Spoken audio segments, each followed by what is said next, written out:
Economic zoology pisciculture. Economic zoology পিসিকালচারের আন্ডারে আমরা চলে এসেছি কোশ্চেন নাম্বার 12। কোশ্চেন নাম্বার 12 বলছে এনভায়রনমেন্টাল ফ্যাক্টরস ইনফ্লুয়েন্সিং হ্যাচিং।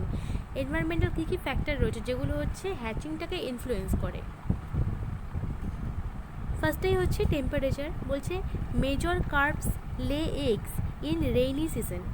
বেশিরভাগ যে মেজর কার্প রয়েছে তারা হচ্ছে বর্ষাকালে রেইনি সিজনে ডিম পাড়ে। when the temperature of water is about 26 to 32 degree Celsius. যখন ওয়াটারের টেম্পারেচারটা 26 থেকে 32 ডিগ্রি সেলসিয়াসের কাছাকাছি হবে সেই সময় মেজর কার্পরা ডিম পেড়ে থাকে। Concentration of dissolved oxygen, DO অর্থাৎ ডিজলভড অক্সিজেন, বলছে for hatching the optimum concentration of oxygen in water should be around 7 to 9 ppm। বলছে হ্যাচিংয়ের জন্য অক্সিজেনের যে অপটিমাম কনসেন্ট্রেশন জলে উপস্থিত থাকা উচিত সেটা হচ্ছে 7 থেকে 9 ppm।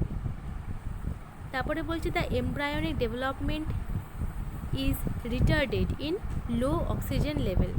এমব্রায়ো যে ডেভেলপমেন্টটা সেটা হচ্ছে ধীর গতিতে চলতে থাকে যখন অক্সিজেন যে লেভেলটা, যে ডিম্যান্ড অক্সিজেন লেভেলটা জলের মধ্যে দ্রবীভূত সেটার যখন রেটটা লো হয়ে যায় তখন কিন্তু এমব্রায়োর যে ডেভেলপমেন্টটা সেটা প্রপার হয় না, সেটা হচ্ছে রিটার্ডেড হয়ে যায়, অর্থাৎ হচ্ছে স্লো হয়ে যায়, ধীর গতিতে হতে থাকে। এবার বলছে স্যালাইনিটি। স্যালাইনিটি সম্পর্কে বলছে good hatching can B obtained if the water is free from saline. বলছে গুড হ্যাচিং সম্ভব যদি ওয়াটারটা স্যালাইনিটি যেটা সেটা কম হয়, বা স্যালাইনিটি যদি ওয়াটারটা একটুও না থাকে, যদি একটু লবণাক্ত জলটা না হয়, যদি মিষ্ট জলের যে হয় সেই মিষ্ট জলে কিন্তু ডিমের এগের যে হ্যাচিং সেটা বেটার হয়ে থাকে। তারপরে বলছে eggs of corps can withstand salinity range of 10 to 100 mg per litre. বলছে যে কার্পের যে ডিমগুলো সেগুলো মোটামুটি স্যালাইনিটি সহ্য করতে পারে 10 থেকে 100 mg per লিটার, এরকম স্যালাইনিটি কিন্তু কার্পের এগুলো সহ্য করে নিতে পারে। Above which hatching is adversely affected. কিন্তু তার বেশি যদি স্যালাইনিটি হয়ে যায় জলে তাহলে কিন্তু হ্যাচিংটা অবশ্যই অ্যাফেক্টেড হবে, অর্থাৎ হ্যাচিংটা কিন্তু তখন ক্ষতিগ্রস্ত হবে, তখন প্রপার হ্যাচিং হবে না। এবার হচ্ছে পিএইচ। বলছে for good hatching the pH of water should be about 7.4 to 8.4। বলছে যে প্রপার হ্যাচিংয়ের জন্য ওয়াটারের পিএইচ লেভেলটা 7.4 থেকে 8.4 এর কাছাকাছি থাকতে হবে। That water should B slightly alkaline 150 to 250 ppm। অর্থাৎ হচ্ছে ওয়াটারটা স্লাইটলি অ্যালকালাইন হবে, মানে হচ্ছে এর যে কোয়ান্টিটি সেটা হচ্ছে মোটামুটি 150 থেকে 250 ppm এর কাছাকাছি হবে, তাহলে এই পিএইচ লেভেলটাতে হ্যাচিংটা একদম প্রপার হয়। এবার আমরা চলে এসেছি কোশ্চেন নাম্বার 13। কোশ্চেন নাম্বার 13-এ বলছে হ্যাচিং টেকনিক্স। এই যে হ্যাচিংয়ের মানে ইনডিউসড ব্রিডিং যে প্রসেসটা রয়েছে বা যে ন্যাচারাল প্রসেসটা রয়েছে সেই সমস্ত প্রসেসগুলোতে যে হ্যাচিং করানো হচ্ছে বা হ্যাচিংটা ন্যাচারালি হচ্ছে তার যে বিভিন্ন টেকনিকগুলো সেগুলো আমরা এবার দেখে নেব। সবসময়ের জন্য এই ভিডিওগুলিতে চেষ্টা করা হবে যাতে করে তোমাদের স্ট্রেসটা কমিয়ে দেওয়া হয় কীভাবে, এবং তোমাদের যাতে বেশি স্ট্রেস না হয় এবং খুব রিল্যাক্সভাবে যাতে করে তোমরা সমস্ত ভিডিওগুলি দেখে ব্যাপারগুলো বুঝতে পারো, এবং কোনো রকম হেডেক যাতে না হয়, তোমাদের কী করে নোটটা বানাতে হবে সেই ব্যাপারে যাতে টেনশন করতে না হয়, ভালো করে যাতে ভিডিওগুলি বুঝতে পারো তোমরা, সেই জন্যে খুব সহজভাবে ভিডিওগুলিকে বানানো হয়। তোমরা খুব ভালোভাবে মন দিয়ে ভিডিওগুলি দেখবে, তাহলে আশা করি খুব ভালোভাবে তোমরা ভিডিওগুলি বুঝতে পারবে। তো আমাদের কোশ্চেনটা হচ্ছে হ্যাচিং টেকনিক্স। আমরা হ্যাচিং টেকনিক্সটা এবার দেখে নেব, বিভিন্ন টেকনিকগুলো। বলছে ট্র্যাডিশনাল মেথড। ট্র্যাডিশনাল মেথডে যে হ্যাচিংটা হয়ে থাকে বলছে হ্যাচিং ইন আর্থিং পিট। বলছে this is a traditional method practice in West Bengal. এটা একটা একদম ট্র্যাডিশনাল মেথড যেটা হচ্ছে ওয়েস্ট বেঙ্গলে প্র্যাকটিস হয়ে থাকে, মানে ওয়েস্ট বেঙ্গলে এই ধরনের হ্যাচিং লক্ষ্য করা যায়। বলছে যে the pits measure about 3 inch into 2 inch into 1 inch and their inner side are plastered with red soil. এবং হচ্ছে এদের যে ভিতরের দিকের যে ওয়ালটা সেটা হচ্ছে লাল মাটি দিয়ে প্লাস্টার করা থাকে। About 40,000 to 50,000 eggs may be kept in each pit। মানে প্রত্যেকটা পিটে 40 থেকে 50,000 মতন ডিম থাকে। And a mild flow of water is maintained through the pits. এবং এই পিটে কী হয়, একদম জলের একদম মৃদু একটা প্রবাহ চলতে থাকে উইথ প্রপার ড্রেনিং ফেসিলিটি, এবং একদম মৃদু একটা স্রোতে জল আসতে থাকে এবং আরেকটা ড্রেনিং ফেসিলিটির জন্য সেখান থেকে জল ক্রমাগত বেরিয়ে যেতে থাকে। Hatching takes place within the pits, হ্যাচিংটাই পিটসের মধ্যেই হয়ে থাকে, and after about 3 days when the yolk sac is absorbed, এবং 3 দিন পরে যখন yolk sac টা টোটালি অ্যাবজর্বড হয়ে যায়, the available spawns are collected with a soft piece of cloth to be transferred to nurseries. তখন যে অ্যাভেলেবেল স্পনগুলো থাকে সেগুলোকে একদম সফট পিস অফ ক্লোথ, মানে একদম সফট একটা কাপড়ের একটা পিস দিয়ে সেই স্পনগুলোকে কালেক্ট করা হয় এবং সেখান থেকে এই পিটসের থেকে, আর্থেন পিটসের থেকে তাদেরকে নার্সারিতে ট্রান্সফার করা হয়। তোমরা এখানে আর্থেন পিটের ছবিটি দেখতে পাচ্ছ, তোমরা এই ছবিটির একটি স্ক্রিনশট নিয়ে নাও।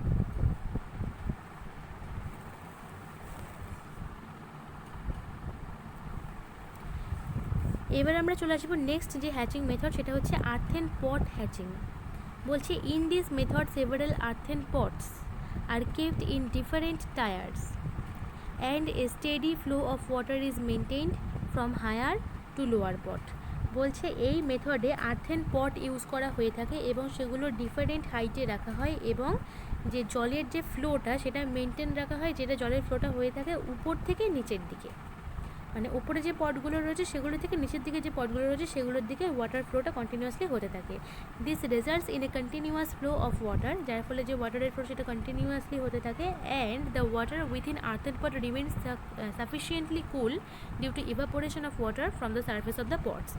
এবং ওই পটগুলোর মধ্যে যে জলটা থাকে সেটা অবশ্যই কুল হয়ে থাকে, কারণ হচ্ছে যে ইভাপোরেশন হতে থাকে, মানে যে লিন তাপটা আমরা জানি মাটির যে কলসি এগুলোতে যে লিন তাপ হয়ে থাকে সেগুলোর জন্য কন্টিনিউয়াসলি ইভাপোরেশন হতে থাকে জলের, তার জন্য কিন্তু ওই পটের মধ্যে যে জলটা থাকে সেটা টেম্পারেচারটা একদম কুল থাকে।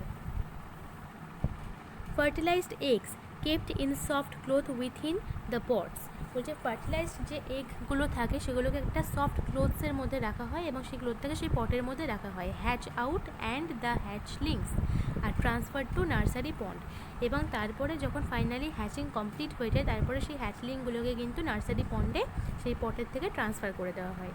The open ends of the ponds should be covered with small nets, এবং এই পটসের যে ওপেন এন্ডসটা রয়েছে সেটাকে নেট দিয়ে কভার করে থাকে, নাহলে কী হবে যে সেই হ্যাচিং যে হ্যাচলিংসগুলো রয়েছে বা যে ডিমগুলো রয়েছে সেগুলো তো বাইরে বেরিয়ে যাবে, এই জন্য সেই যে বাইরে জল বেরোনোর যে পথটা রয়েছে সেটাকে নেট দিয়ে কভার আপ করা থাকে। তোমরা এখানে আর্থেন পটের ছবিটা দেখতে পাচ্ছ, ওয়াটার পাইপের ছবি দেখতে পাচ্ছ, তোমরা এই ছবিটির একটা স্ক্রিনশট নিয়ে নাও।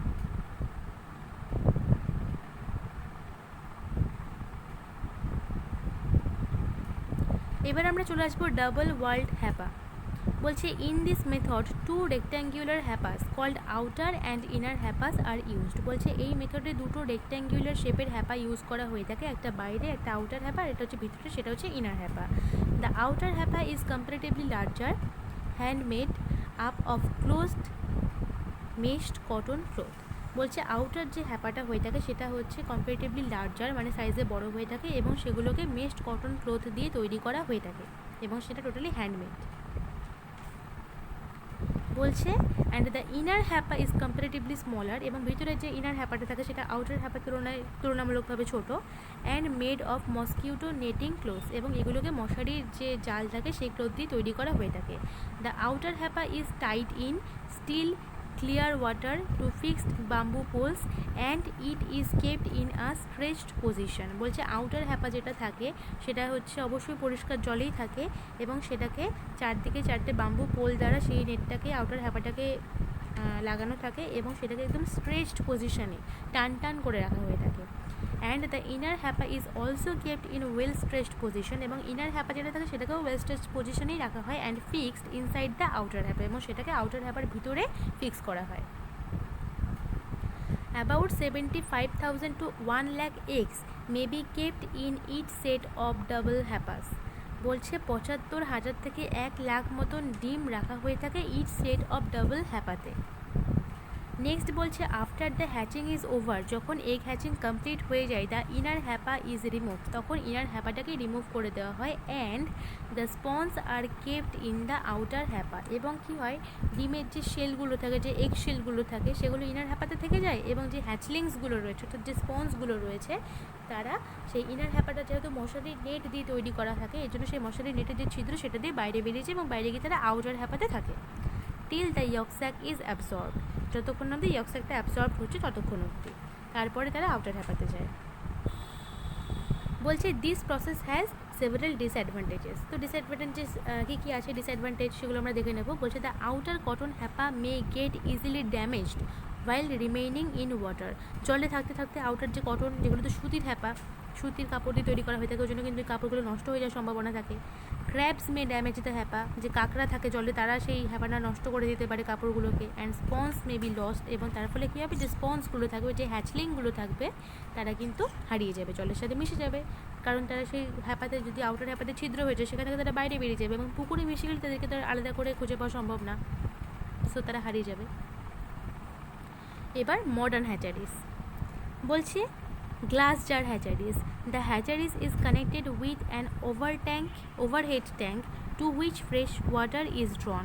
বলছে এই হ্যাচারিসটাকে কানেক্ট করা থাকে একটা ওভারহেড ট্যাঙ্কের সাথে, to which fresh water is drawn, যেটার মধ্যে ফ্রেশ ওয়াটার থাকে। বলছে নেক্সটে showers are fitted over the breeding tanks. এই ব্রিডিং ট্যাঙ্কসের উপরে শাওয়ার ফিট করা থাকে। And spawn receiving tanks to provide a continuous supply of aerated cool water, যাতে করে কি হয়, একটা প্রোভাইড করা যায় এরকম একটা এনভায়রনমেন্ট যেখানে একটা কন্টিনিউয়াস সাপ্লাই হচ্ছে কুল ওয়াটারের। বলছে in the hatching unit a series of glass jars which are conical at bottom are arranged in vertical rows. বলছে যে হ্যাচিং ইউনিটে গ্লাস জার রাখা হয় একদম সিরিজ ওয়াইজ, যেটার বটনটা কনিক্যাল শেপ হয়ে থাকে, এবং এদেরকে ভার্টিক্যাল রোজে অ্যারেঞ্জ করা থাকে, অর্থাৎ ভার্টিক্যাল রোজ অনুযায়ী এদেরকে সাজানো থাকে। Each jar has a capacity of 6.35 litres. প্রত্যেকটা জারের ক্যাপাসিটি হচ্ছে 6.35 litre. And about 50,000 carp eggs can be hatched within it, এবং এটার মধ্যে 50,000 কার্প এগ হ্যাচিং হতে পারে। The water from the jars is outflowed. এই জার্সের মধ্যে যে ওয়াটার থাকে সেটা হচ্ছে বাইরে বেরিয়ে যেতে থাকে, অর্থাৎ আউটফ্লো হয় ওয়াটারটার থ্রু এ কমন চ্যানেল, একটা কমন চ্যানেলের মাধ্যমে এই জলটা বাইরে বেরিয়ে যায় টু দ্য স্পন রিসিভিং ট্যাঙ্কে। এ continuous flow of water enters the glass jars at the bottom. একটা কন্টিনিউয়াস ফ্লো অফ ওয়াটার হতে থাকে গ্লাস জারে বটম লেভেলে, and goes out through the spout at the side top which leads to a common channel. এবং সেটা কি হয়, তার সাইডে যে টপটা রয়েছে, সাইড টপ থেকে কিন্তু সেই জলটা বাইরে বেরিয়ে যেতে থাকে, এবং প্রত্যেকটা জার্সের মধ্যে কিন্তু একটা কমন চ্যানেল থাকে, যেটা দিয়ে কন্টিনিউয়াসলি একটা জার থেকে পরের জার, পরের জার থেকে তারপরের জার, তারপরের থেকে তারপরের জার, এরকম করে কিন্তু জলটা ঢুকছে, এবং পরের জারের মাধ্যমে সেই কমন চ্যানেলের মধ্যে দিয়ে কিন্তু জলটা বেরিয়ে যাচ্ছে। এ mild flow of water is maintained, একটা মৃদু জলের একটা প্রবাহ থাকে, so that the eggs R kept in a constant motion, যাতে করে এগুলো একটা কনস্ট্যান্ট জলের মোশনের মধ্যে থাকে। But do not escape through the outflow sport, কিন্তু এগুলো যাতে কোনোভাবেই আউটফ্লো স্পোর্টের মাধ্যমে বেরিয়ে না যায় সেদিকে লক্ষ্য রাখা হয়, এই জন্য কিন্তু সেখানে নেট লাগানো থাকে। আফটার হ্যাচিং ইজ ওভার, যখন হ্যাচিং কমপ্লিট হয়ে যায়, the flow of water is slightly increase, তারপরে হচ্ছে জলের যে ফ্লোটা সেটাকে সামান্য বাড়িয়ে দেওয়া হয়, so that the sponge can escape through the sports, যাতে করে সেই স্পঞ্জগুলো বা হ্যাচলিংগুলো সেই স্পোর্টসের মধ্যে দিয়ে যাতে করে বেরিয়ে যেতে পারে অফ দ্য কমন চ্যানেল, যে কমন চ্যানেলের যে স্পোর্টসগুলো রয়েছে সেগুলো দিয়ে যাতে বাইরে বেরিয়ে যেতে পারে স্পঞ্জগুলো বা হ্যাচলিংগুলো, তার জন্য কিন্তু জলের যে স্পিডটা সেটা আগে থেকে একটু বাড়িয়ে দেওয়া হয়। And ultimately to that spawn receiving tank, এবং আলটিমেটলি যাতে সেই হচ্ছে হ্যাচলিংগুলো বা স্পন রিসিভিং ট্যাঙ্কে এসে জমা হয়, সেই জন্য সেই কন্টিনিউ ফ্লো অফ ওয়াটারটাকে আগের থেকে সামান্য পরিমাণে বাড়িয়ে দেওয়া হয়। এবার বলছে the spawn is allowed to remain in the spawnery for 3 days। ওই স্পনগুলোকে স্পনারির মধ্যে 3 দিন মতন রেখে দেওয়া হয়, till the yolk sac is totally absorb, যতক্ষণ না ইয়ক স্যাক টোটালি অ্যাবসর্ব হয়ে যাচ্ছে ততক্ষণ অবধি। A spray of cool water is provided to the spawning tank. এই স্পনিং ট্যাঙ্কে কুল ওয়াটারের স্প্রে কন্টিনিউ চলতে থাকে, which gives a better survival rates of the spawn, যেটা হচ্ছে স্পনগুলোকে বেশি বেঁচে থাকার একটা রেট প্রোভাইড করে, মানে সেই কন্টিনিউয়াসলি একটা কুল ওয়াটারের স্প্রে দেওয়ার জন্য স্পনগুলো বেশি বেঁচে থাকে, মারা যায় কম, by replacing the old water continuously, যার জন্য কী হচ্ছে, এবং continuously flow of cool water তো চলছেই, এবং ওল্ড ওয়াটার যেটা সেটা হচ্ছে অনেকক্ষণ থাকলে গরম হয়ে যাবে, এই জন্য এটাকে বের করে দেওয়া হচ্ছে, তাই জন্য কন্টিনিউয়াস ফ্লো অফ কুল ওয়াটারের জন্য কিন্তু সার্ভাইভাল রেট অফ দি স্পনটা রয়েছে সেটা কিন্তু বেড়ে যায়।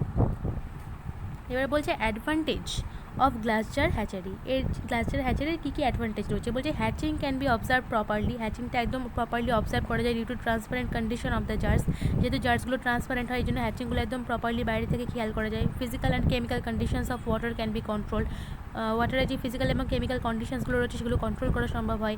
তারপরে লেস স্পেস ইজ রিকোয়ার্ড, অল্প জায়গাতেই সম্ভব হয়ে যায় ব্যাপারটা। And excess amount of water is not required, প্রচুর পরিমাণ জলের প্রয়োজন হয় না। As the same water can be recycled, এবং সেই জলটাকে পুনরায় আবার ইউজ করা যেতে পারে, জলও নষ্ট হয় কম। এবার বলছি disadvantages of glass jars hatchery. এই গ্লাস জার হ্যাচারি যে ডিসঅ্যাডভান্টেজগুলো রয়েছে সেগুলো এবার আমরা দেখে নেব। বলছে গ্লাস জার্স আর টু বি রেগুলারলি ক্লিন, এগুলো কন্টিনিউয়াসলি রেগুলারলি ক্লিন করতে হবে, পরিষ্কার করতে হবে। Large scale hatching May not be possible, প্রচুর পরিমাণে হ্যাচিং সম্ভব নয়। ইনিশিয়াল কস্টিং ইজ মোর, একদম প্রথমে যে অ্যামাউন্টটা অ্যাপ্লাই করতে হবে, যে টাকার অ্যামাউন্টটা অ্যাপ্লাই করতে হবে সেটা খুব বেশি। Glass jars are breakable, glass জার্সগুলো ভেঙে যেতে পারে। However they may be replaced by transparent polythene containers, এবং সেগুলোকে তারপরে পলিথিন কন্টেইনার্সে সেগুলোকে ট্রান্সফার করতে হয়।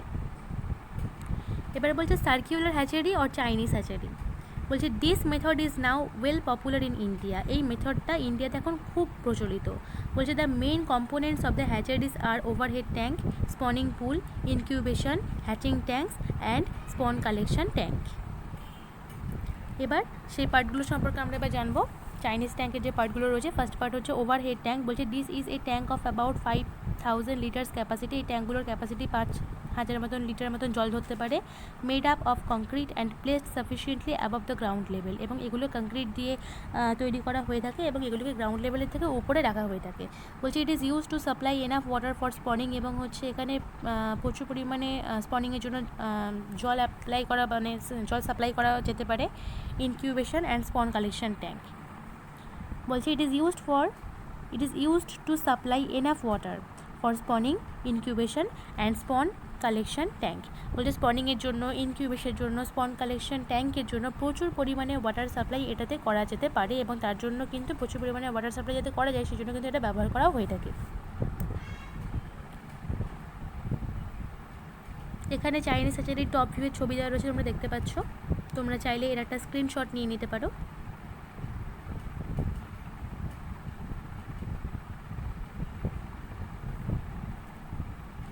এবার চাইনিজ হ্যাচারির লঙ্গিটিউডিনাল সেকশনের একটা ভিউ দেওয়া রয়েছে, তোমরা চাইলে এটার একটা স্ক্রিনশট নিয়ে নিতে পারো।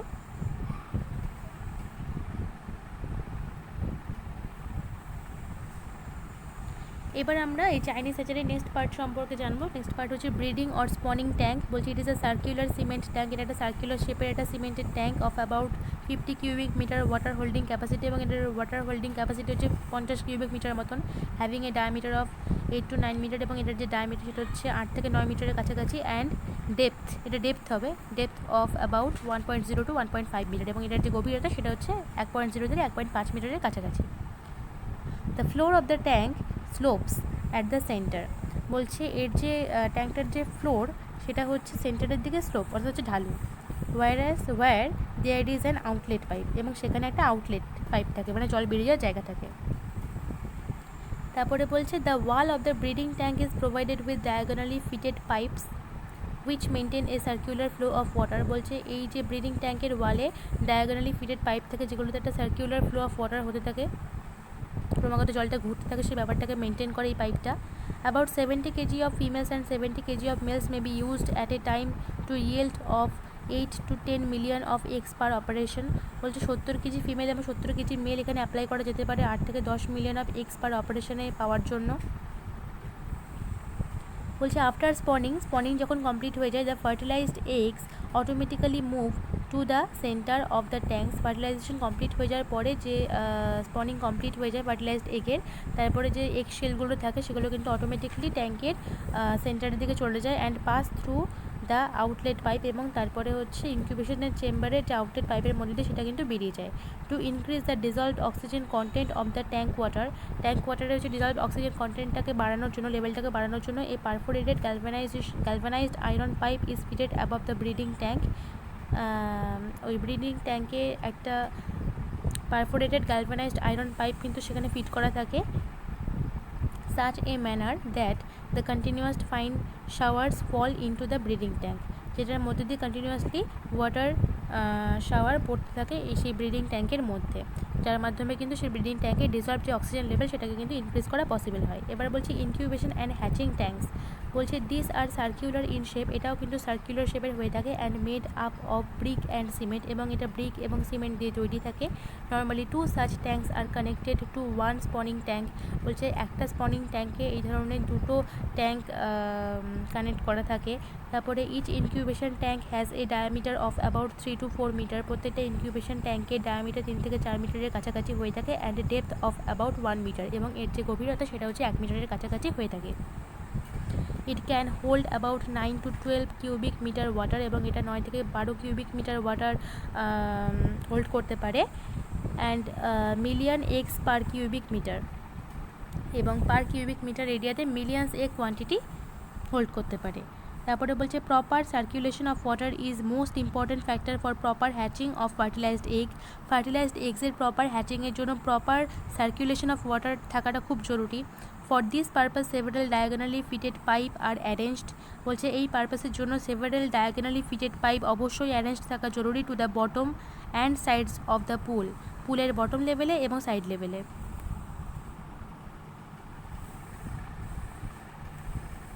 তারপরে বলছে the water flow is maintained in such a way so as to create a circular reeling of water, বলছে ওয়াটার ফ্লোটাকে এরকমভাবেই মেনটেন করা হয়ে থাকে যাতে করে সেই ট্যাঙ্কের মধ্যে একটা সার্কুলার রিলিং হতে থাকে ওয়াটারের। This keeps the eggs in a constant circular motion, সেগুলো কী করে ডিমগুলোকে একটা কনস্ট্যান্ট সার্কুলার মোশনের মধ্যে রাখতে সাহায্য করে। The inner chambers of the incubation tanks are complemented by properly fitted nylon nets, বলছে যে এই ইনকিউবেশন ট্যাঙ্কের যে ইনার চেম্বার সেটাকে প্রপারলি ফিটেড নাইলন নেট দ্বারা কমপ্লিমেন্টেড করা থাকে। Arrangements are made so that an overflow pipe can remove excess incoming water at a control rate, বলছে অ্যারেঞ্জমেন্টটা পাইপের এমনই করা থাকে যে এক্সেস ওয়াটার যদি প্রবেশ করে ফেলে সেটা যাতে করে রেটটাকে ওয়াটারে কন্ট্রোল করার জন্য একটা রিমুভাল পাইপ থাকে যেটা এক্সেস ইনকামিং ওয়াটারকে বাইরে বেরিয়ে যেতে সাহায্য করে। তোমরা এখানে চাইনিজ হ্যাচারির ছবি দেখতে পাচ্ছ, এখানে 1 ব্রিডিং পুল 1 হ্যাচিং ইউনিটের ছবি দেওয়া রয়েছে, তোমরা চাইলে এর একটা স্ক্রিনশট নিয়ে নিতে পারো।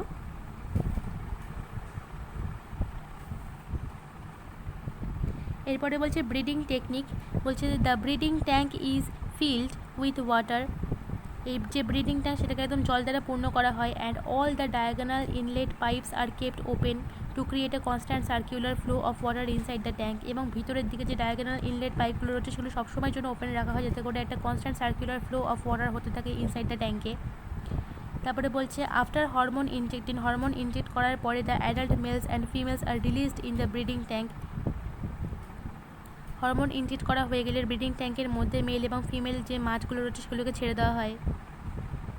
তারপরে বলছে due to a simulation of riverine condition inside the tank, যেহেতু একটা নদীর মতন কন্ডিশন তৈরি করা হয়ে থাকে ট্যাঙ্কের ভিতরে, the brood fishes are stimulated to breed, তখন সেই ব্রুড ফিশগুলো তারা হচ্ছে ব্রিডিংয়ের জন্য স্টিমুলেটেড হয়, উত্তেজিত হয়। The fertilised eggs are float to the incubation chamber through the central outlet pipe, central outlet পাইপের মাধ্যমে ইনকিউবেশন চেম্বার যে ফার্টিলাইজড এগসগুলো রয়েছে সেগুলো প্রবাহিত হয়ে বাইরে বেরিয়ে আসে। The continuous circular motion of water inside the incubation chamber help in proper hatching of the fertilised eggs, এবং হচ্ছে জলের যে ক্রমাগত যে সার্কুলার মোশন সেটা হচ্ছে প্রপার হ্যাচিংয়ে ফার্টিলাইজড এগসের প্রপার হ্যাচিংয়ে সাহায্য করে। এবার বলছে spawn collection after 3 days of hatching complete হয় 3 দিন পরে when yolk sac is totally absorb, যখন ইয়ক স্যাক টোটালি অ্যাবজর্বড হয়ে যায় the spawns are transferred into the rectangular hapa, তারপরে স্পন্সগুলোকে রেক্ট্যাঙ্গুলার হ্যাপাতে ট্রান্সফার করে দেওয়া হয়। Place inside spawn collection tank, তারপরে সেটাকে হচ্ছে স্পন কালেকশন ট্যাঙ্কের মধ্যে রাখা হয় অ্যান্ড ফাইনালি ট্রান্সফার টু নার্সারিজ, এবং ফাইনালি সেটাকে নার্সারিতে ট্রান্সফার করে দেওয়া হয়। অ্যাডভান্টেজেস অফ সার্কুলার হ্যাচারি যে অ্যাডভান্টেজগুলো রয়েছে সেটা হচ্ছে natural ecological condition may be prepared artificially natural ecological condition এখানে তৈরি করা সম্ভব হয়। Water quality and the amount of dissolved oxygen can be maintain, ওয়াটারের যে কোয়ালিটি এবং হচ্ছে যে অ্যামাউন্ট অফ ডিজলভড অক্সিজেন সেটাকে মেনটেন করা পসিবল হয়। The structure of hatchery is very strong and stable so that no damage is done easily, বলছে যে এই যে হ্যাচারির যে স্ট্রাকচারটা সেটা খুব স্ট্রং এবং সেটা খুব স্টেবল, তাই জন্য এখানে কোনো রকম ড্যামেজ খুব সহজে হওয়া সম্ভব নয়। এবার বলছে ডিসঅ্যাডভান্টেজ অফ সার্কুলার হ্যাচারি যে ডিসঅ্যাডভান্টেজগুলো রয়েছে সেগুলো বলছে initial investment is very high, initial ইনভেস্টমেন্টটা খুব বেশি and therefore small farmers may not be able to afford it, এবং স্মল যে ফার্মাররা রয়েছে তারা এটা অত সহজে অ্যাফোর্ড করতে পারবে না। Regular maintenance of infrastructure is required, বলছে যে এর যে ইনফ্রাস্ট্রাকচার রয়েছে সেটা রেগুলার মেনটেন করতে হবে। Huge supply of water is to be maintained, এখানে প্রচুর পরিমাণে ওয়াটার সাপ্লাই প্রয়োজন যেটাকে মেনটেন করতে হবে। And skilled persons are required for proper operation, এবং প্রপার অপারেশনের জন্য স্কিল্ড পার্সনসের প্রয়োজন। তো এই কোশ্চেনটি আমাদের পড়া কমপ্লিট হয়ে গেল। তোমাদের যদি ভিডিওগুলি ভালো লেগে থাকে তাহলে অবশ্যই ভিডিওগুলি লাইক করতে এবং আমার চ্যানেলটি সাবস্ক্রাইব করতে ভুলো না, যাতে করে নেক্সট কোনো ভিডিও শেয়ার করলে খুব সহজেই তোমরা সেই ভিডিওগুলি দেখতে পারো, এবং ভিডিওগুলি অবশ্যই বন্ধুদের সাথে শেয়ার করতে ভুলো না। Thank you.